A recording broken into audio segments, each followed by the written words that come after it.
خوشی اور غم دونوں زندگی کا حصہ ہے۔ کسی بھی عاقل انسان کی زندگی ان دونوں سے خالی نہیں۔ اس میں بھی کوئی شک نہیں کہ ہمیشہ نہ کوئی انسان خوش رہتا ہے نہ ہی ساری عمر پریشان، کیونکہ اللہ کا فیصلہ ہے، یہ دن ہے جو ہم لوگوں کے درمیان پھیرتے رہتے ہیں۔ جب یہ طے ہو گیا ہے کہ غم بھی آنے ہیں اور خوشی بھی، تو جب غم زندگی میں آئے تو انسان ناشکرا کیوں ہو اور اللہ سے شکوہ کیوں کرے؟ حالانکہ خوشی بسا اوقات ہمیں اللہ سے دور کرتی ہے اور غم انسان کو اللہ کے قریب کرتے ہیں۔ جب پریشانی آئے جو یقیناً اللہ کی طرف سے آتی ہے تو انسان کو چاہیے کہ شکوہ کی بجائے صبر کرے، کیونکہ جب دل ٹوٹ جائے اور رنج و الم آپ کو گھیر لے تو دل نرم ہو جاتا ہے۔ جب آنکھ سے آنسو نکلے تو اس وقت نرمی سے بھرا ہوا ہوتا ہے انسان کا دل اور تمام توجہات کا رخ اللہ کی طرف ہو جاتا ہے۔ یہ وہ وقت ہوتا ہے جب لوگ اللہ کو اپنے انتہائی قریب پاتے ہیں۔ ہم دل کی باتیں اللہ سے کرتے ہیں اور وہ ساری کائنات کا مالک ہو کر ہماری درد بری فریاد سنتا ہے۔ اور جب ہم اس حالت میں بھی اس کا شکر ادا کر رہے ہوں تو وہ کتنا خوش ہوتا ہوگا کہ میں نے اپنے بندے کو آزمائش میں ڈالا اور وہ پریشانی کی حالت میں بھی میرا شکر ادا کر رہا ہے۔ کچھ دیر کے لیے ہی تو پریشانی آتی ہے، کیوں نہ انسان صبر کر کے کچھ دن گزار لے، آگے خوشیاں بھی تو منتظر کھڑی ہوتی ہیں۔ پی جا ایام کی تلخی کو بھی ہنس کر ناصر، غم کو سہنے میں بھی قدرت نے مزہ رکھا ہے۔ اگر ہم غور کریں کہ دکھ کے عالم میں بھی ایک سرور آتا ہے جب انسان نظر دوڑائے کہ آس پاس کوئی نہیں، صرف اللہ ہی اللہ ہے۔ اللہ جب اپنے پیاروں کو آزمائش میں ڈالتا ہے اور اس کے پیارے بندے ہر حال میں شکر کی کلمات ادا کر رہے ہوں تو اس کی رحمت کی ایسی برسات ہوتی ہے جس کا انسان اندازہ کبھی بھی نہیں لگا سکتا۔ ہم اس دور میں داخل ہو چکے ہیں جہاں غم کا اظہار کرنے والے کو کمزور تصور کیا جاتا ہے۔ روتے ہوئے انسان سے جلد بیزار ہو جاتے ہیں لوگ، یہ میں نہیں بلکہ نمرہ احمد انمول میں کہتی ہیں۔ ہم لوگوں کو پرفیکٹ دیکھنے کے عادی ہو چکے ہیں۔ ہمیں ایسے لوگ پسند آ جاتے ہیں جو ہر وقت کھلے گلاب کی طرح رہے، خوشبو پھیلائے اور اپنے حسن سے دلوں میں جگہ بناتے جائیں۔ ایسا انسان جو ہر وقت موٹیویشنل اسپیکر بنا رہے، جو کبھی دکھ کا اظہار نہ کرے، جو کبھی ڈپریسڈ نظر نہ آئے، لوہے کی طرح مضبوط ہو، تکلیف سے تڑپ بھی جائے تو اف تک نہ کہے اور کسی کو کانوں کان خبر تک نہ ہو۔ ہاں، ہمیں ایسے لوگ اچھے لگتے ہیں۔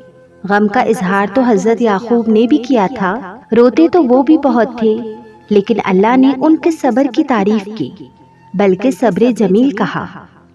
اور ہم نے کیا کیا؟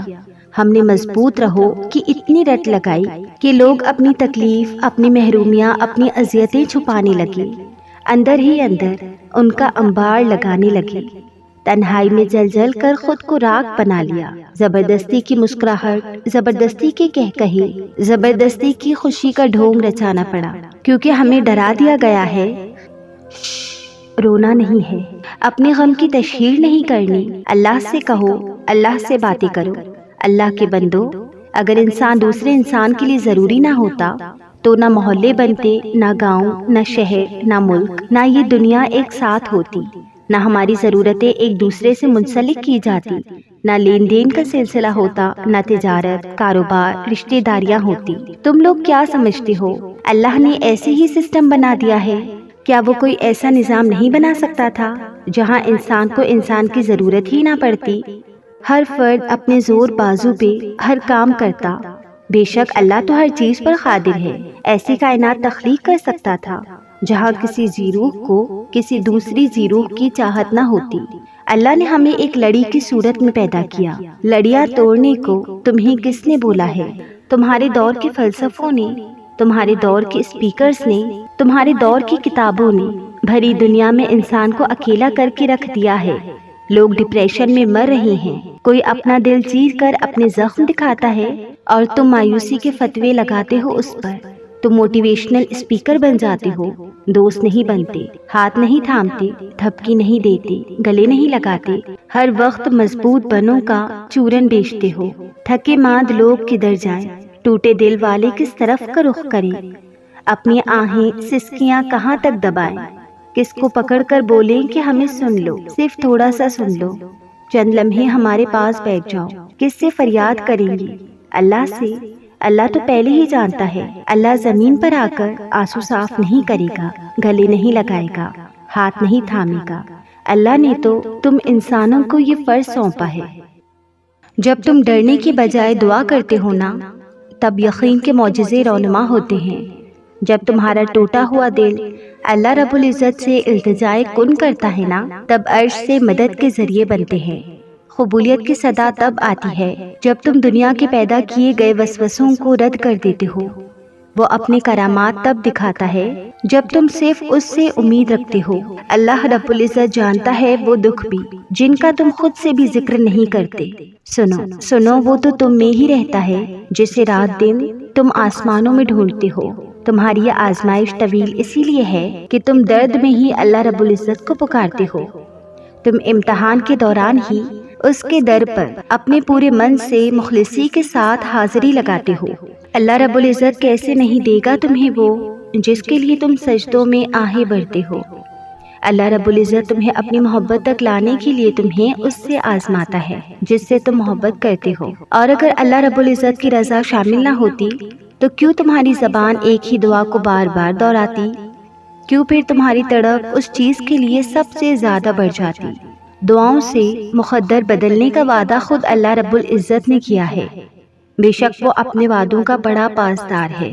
اگر تمہیں اللہ یاد نہیں آتا، اگر تمہارا دل اس کی عبادت میں نہیں لگتا، اگر تم اپنے رب سے جھگڑنا چاہتے ہو، تمہارا ایمان ڈگمگا گیا ہے، تم کن پڑھتے ہو لیکن فیکن پہ یقین نہیں رکھتے، تو ایک دن اذان فجر سے لے کر طلوع آفتاب تک آسمان کا نظارہ کرو۔ دیکھو وہ کیسے آسمان کی رنگ بدلتا ہے، دیکھو وہ کیسے ہٹا دیتا ہے اندھیرے کو، دیکھو وہ کن کہتا ہے تو سارا عالم فیکن کی تشریح بن جاتا ہے۔ کیا وہ رب قادر نہیں کہ تم جو چاہتے ہو وہ تمہیں عطا کر دیتا ہے؟ کیا وہ رب قادر نہیں کہ تمہیں نظر آنے والے اندھیروں کو روشنی میں بدل دیتا ہے؟ کیا اس رب کو نہیں معلوم کالک کیسے مٹائی جاتی ہے؟ کیا وہ دلوں کی داغ دھو نہیں سکتا؟ کیا وہ تمہیں وہ گھٹیا سی چیز نہیں دے سکتا جس کے لیے تم نے طویل سجدے کرنا چھوڑ دیے؟ اس ذات کے ہر حکم پر اپنے دل کو بند کر لیا۔ تمہاری یہ ذلیل سے خواہش اس کے بس ایک کن کی مار ہے، لیکن اس نے کن نہیں کہا۔ تم اس کا شکر ادا کیوں نہیں کرتے؟ وہ لااہل ماں کی طرح اپنے بندوں کی خواہشوں پہ کن نہیں کہتا۔ سوچو اگر وہ تمہاری دعاؤں کی آمین کو قبول کر کے تمہیں وہ عطا کر دے جو تم مانگ رہے ہو، اور پھر تمہاری دعا کو تمہارے لیے بددعا بنا دے، تو تم کیا کرو گے؟ تم کہاں جاؤ گے؟ اس آسمان اور زمین میں اور کون ہے جو تمہیں تمہاری قبول ہوئی دعا سے پھیر بچائے گا؟ کیا وہ اللہ بہتر نہیں جانتا؟ کیا اس نے تم سے تمہاری خواہشیں لے کر تمہارے لیے بہترین نہیں سوچ رکھا ہوگا؟